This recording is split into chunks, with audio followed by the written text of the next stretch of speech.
पाकिस्तान की foreign policy की अगर आप बात करें तो हालिया अरसे में आप मेरे ख्याल में समझ सकते हैं कि पाकिस्तान कोशिश कर रहा है कि अपने जो रिलेशनशिप हैं, जो अपने इंटरेस्ट को प्रोटेक्ट करने के लिए बड़ी ताकतों के साथ भी रिलेशनशिप रखे, और जो रीजन के ममालिक हैं उनके साथ मिलकर जो इंडिया से हमें बड़े ख़तरात हैं उसको किस तरीके से काउंटर किया जाए। और एक जो बड़ी डेवलपमेंट जिस हो रही है और उस पर अभी बातचीत पाकिस्तान और चीन के दरमियान हो रही है, एक ऐसी तजवीज़ के ऊपर काम हो रहा है कि एक नया रीजनल ब्लॉक जो है वो तश्कील दिया जाए, जो शामिल हो, जिसमें पाकिस्तान चीन तो शामिल होंगे, बल्कि बाकी जो रीजन के कंट्रीज़ हैं, साउथ एशिया, जो सार्क, जो south Asian association for regional cooperation, जो ऑलमोस्ट एक डेड ऑर्गेनाइजेशन है, उसके जो मेंबर्स हैं वो भी इसमें शामिल हों ताकि रीजनल इंटीग्रेशन, कनेक्टिविटी इसके हवाले से काम हो सके। और जो 19 जून को कूमिंग, जो चीन का शहर है, वहाँ पर एक मीटिंग हुई ट्राइलैटरल, सीनियर जो डिप्लोमेट्स थे पाकिस्तान, चीन और बांग्लादेश।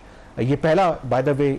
ये ट्राइलैटरल मीटिंग थी इन तीन ममालिक की। तो जो पाकिस्तानी ज़राए और डिप्लोमेटिक सोर्सेज का कहना है कि उस मीटिंग का जो मकसद वो उस तरफ एक कदम था कि जो नई रीजनल ऑर्गेनाइजेशन या ब्लॉक की बात हो रही है। अब उसमें जो इम्पोर्टेंट फैक्टर है, पाकिस्तान और जो ज़राए का ये कहना है कि बाकी जो सार्क कंट्रीज़ हैं उनको दावत दी जाएगी, भारत को भी दावत दी जाएगी, लेकिन पाकिस्तान और चीन जानते हैं कि भारत कभी भी ऐसी तंजीम जिसको पाकिस्तान और चीन लीड करेगा उसमें शामिल नहीं होगा। तो बाकी जो ममालिक हैं उनको शामिल किया जाएगा और कोशिश की जाएगी कि शहबाज, जो इम्पोर्टेंट इसके अंदर फैक्टर है, क्योंकि सार्क है सिंस 2014 आखिरी समिट हुआ था, ऑलमोस्ट 10-11 साल हो गए हैं, वो डेड हो चुकी है because of India Pakistan tensions की वजह से। और एक आइडिया ये है कि उस वैक्यूम को पुर करने के लिए एक नई तंजीम की ज़रूरत है, और उसके ऊपर पाकिस्तान और चीन के दरमियान, जो मुझे ज़रा ने बताया कि काफ़ी एडवांस लेवल के ऊपर मुज़ाकरात हो रहे हैं। 2-3 सवालात यहाँ पे खड़े होते हैं। पहली बात ये कि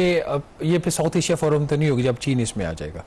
दूसरा, इसके अंदर ये पॉइंट आता है कि शंघाई कोऑपरेशन ऑर्गेनाइजेशन पहले एग्जिस्ट कर रही है, वो सार्क से बहुत ज़्यादा इफेक्टिव है, ठीक है, उसमें इंडिया भी है, चीन भी है, रूस भी है, बाकी ममालिक भी हैं, बट एक बड़ा एक रीजनल प्लेटफॉर्म है। तो शंघाई कोऑपरेशन ऑर्गेनाइजेशन के होते हुए ये जो रीजनल बॉडी है इसकी फिर क्या अहमियत होगी और अपनी ये प्लेस कैसे बनाएगी? देखें, जो आपने बात की कि ये ज़ाहिर कि साउथ एशियन रीजनल बॉडी तो नहीं होगी, ये डिप्लोमेटिकली को पाकिस्तान और चीन ये तो नहीं कहेंगे कि हम सार्क को रिप्लेस कर रहे हैं। आइडिया उसके पीछे ये है कि सार्क ऑब्वियसली एक फोरम था जिसका एक स्टेटेड ऑब्जेक्टिव था कि रीजनल कनेक्टिविटी, इंटीग्रेशन को बढ़ाना है, और लेटली पाकिस्तान की ख्वाहिश थी कि उसको चीन को भी उसमें शामिल किया जाए, लेकिन जाहिर है कि भारत कभी भी वो उसे एक्सेप्ट नहीं करेगा। चीन जब आएगा तो फिर वो डोमिनेट करेगा। जो एससीओ की आपने बात की, एससीओ प्राइमरीली आपको पता है कि एक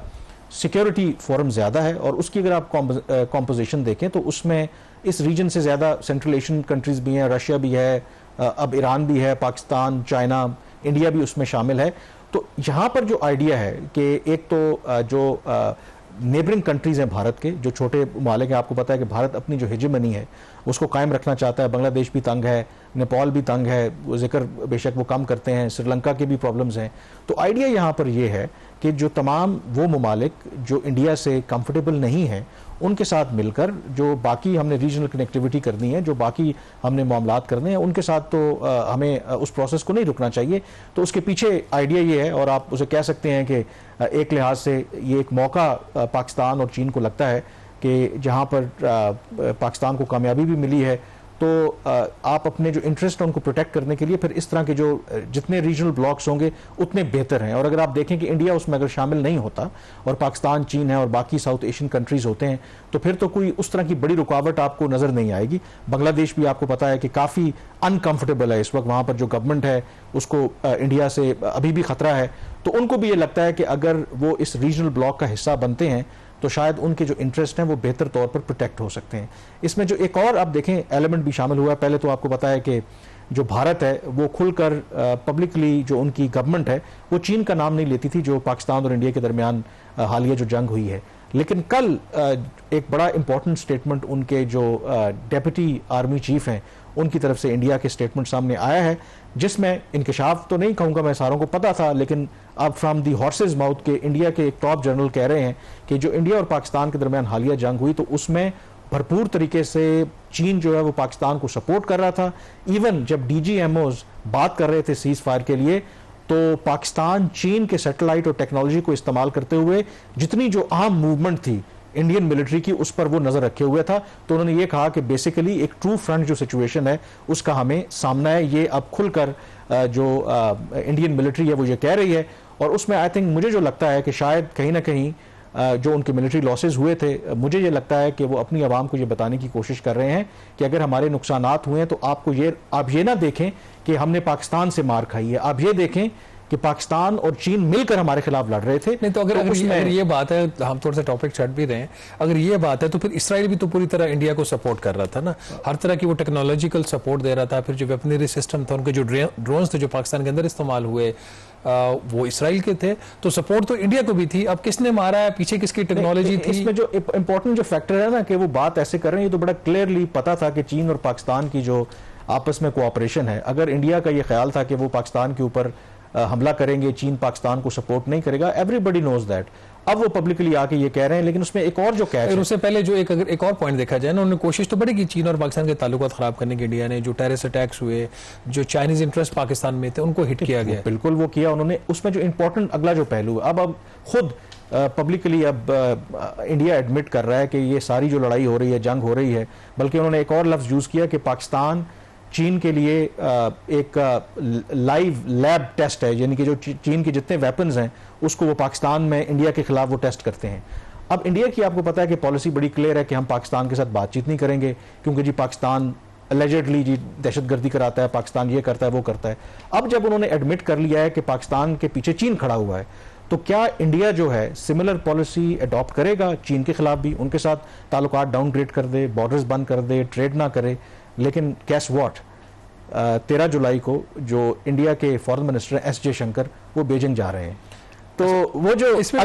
अगर मान लेना उनकी बात कि असल लड़ाई तो हमारी चीन के साथ है, पाकिस्तान वो कहते हैं कि चीन की एक प्रॉक्सी है, और हमने फिर पाकिस्तान के साथ पाकिस्तान, तो फिर इसका मतलब है कि एक छोटा प्लेयर है ना, मतलब तो चीन के साथ आप क्यों एंगेज करते हैं? जो इंडस बेसिन ट्रीटी के ऊपर भी मसला है कि अगर पाकिस्तान का पानी भारत रोकता है, जो वो रोकने की कोशिश करना शुरू कर दी है उसने, तो फिर अल्टीमेटली फिर अगर चीन को डायरेक्टली पाकिस्तान के साथ क्लब किया जाएगा तो फिर चीन जो है वो फिर भारत का पानी रोकेगा। एक और जो चीज़ आप कह रहे हैं कि ये जो नई बॉडी बनेगी रीजनल, इसकी जो मेंबरशिप की ऑफर भारत को भी जाएगी, भारत को भी जाएगी। सो लेट्स अस्यूम कि भारत को ऑफर जाती है और भारत उसकी मेंबरशिप एक्सेप्ट कर लेता है, और मेंबरशिप एक्सेप्ट करने के बाद इसको भी उसी तरीके से डिसफंक्शनल कर देता है जिस तरह साथ को किया, तो फिर नई बॉडी का फायदा तो नहीं हुआ ना। लेकिन मेरा ख्याल है कि इतना तो हमें भी पता है, मेरा नहीं ख्याल कि भारत जो है उसको एक्सेप्ट करेगा। हाँ, अगर भारत समझदार हो तो एक्सेप्ट करे ताकि बैठ जाए, ताकि जो असल ऑब्जेक्टिव्स हैं पाकिस्तान और चीन के वो अचीव ना हो पाए। लेकिन जो पाकिस्तानी और जो चीन के हुकाम हैं उनमें यही है कि चीन कभी भी इस बॉडी का हिस्सा नहीं बनेगा, क्योंकि वो पाकिस्तान को भी और चीन को भी अपना एडवर्सरी समझता है। और एक ऐसी बॉडी, इनफैक्ट लोग तो ये भी बात करते हैं, चीन में ये डिस्कशन, इंडिया में डिस्कशन हो रही है कि एससीओ में भी शायद भारत को नहीं होना चाहिए, ब्रिक्स में भी उनको शामिल नहीं होना चाहिए। तो लेकिन अगर चीन थोड़ा इंडिया क्लेवर हो तो मे बी वो कहे कि ओके हम इसमें शामिल होते हैं, बट गिवन कि उनके जो डाइवर्जेंट इंटरेस्ट हैं, यानी कि जो उनके इंटरेस्ट हैं और बाकी जो रीजन की कंट्रीज हैं उनके जो इंटरेस्ट हैं आपस में अलाइन नहीं करते, तो मेरा ख्याल है कि एक बहुत बड़ा सरप्राइज होगा कि अगर चीन और पाकिस्तान एक रीजनल बॉडी बनाएं, भारत को उसमें शामिल होने की दावत दें और भारत उसको कबूल कर ले, ये मेरे ख्याल में होता नजर नहीं आ रहा। प्रोग्राम द रिव्यू से इतना ही। कामरान यूसुफ और शहबाज राना को इजाजत दीजिए। अल्लाह हाफिज।